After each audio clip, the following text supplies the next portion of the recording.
Now, millions of Australians are bracing for severe heatwave this morning to sweep across large parts of the country, with several areas set for temperatures above 40 degrees. Melbourne is in the firing line today before Western Sydney cops the heat tomorrow, and it comes as urgent fire warnings are put in place in every state, including a total fire ban across most of Victoria. Let's bring in Senior Meteorologist at the Bureau of Meteorology, Dean Narramore. Morning to you, Dean. Walk us through this.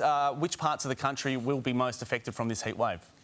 Yeah, the very hot conditions in southeastern parts of the country today. Already 34 in Adelaide. As you mentioned, we're going to get to 40 in Melbourne today, but inland areas are going to feel it even worse. Looking at temperatures in the mid to high 40s through inland New South Wales, northern Victoria, northern and eastern South Australia, and parts of southwest Queensland and the NT. So very hot temperatures, 16 degrees above average. Cool change, though, coming this afternoon in Adelaide and this evening in Melbourne. Right, up north, on the other side of that, Brisbane's Lord Mayor has issued a summer flood warning after an unprecedented amount of rain there over the weekend. Will the state's wet spell there continue over the coming months?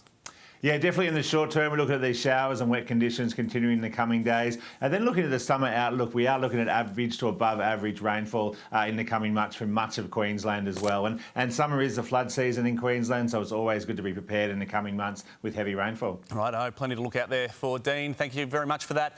Now to the Country Fire Authority Chief Officer Jason Heffernan. Good morning to you, Jason. The CFA has issued a total fire ban across most of Victoria there. How serious are these conditions? Well, on the back of what we just heard from the bomb in terms of those temperatures, and here in Victoria, as we heard, Melbourne 41, that's the highest it's been in 5 years. And Mildura, 47 degrees. In fact, the mercury didn't fall much for our northern colleagues there, where it was 30 degrees at 3 a.m. But it's those hot winds that concern fire authorities today.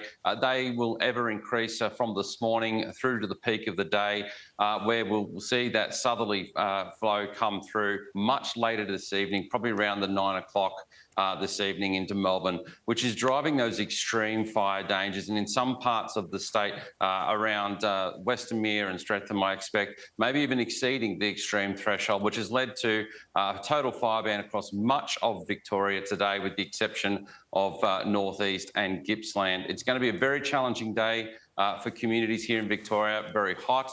Should a fire start, those fuels have been baking for a couple of days now. With those winds pushing it along, if a fire was to start, it will spread very quickly. So today is a day where communities need to make sure that they know their bushfire survival plan. Hopefully they've practiced it in the last 24 hours or so.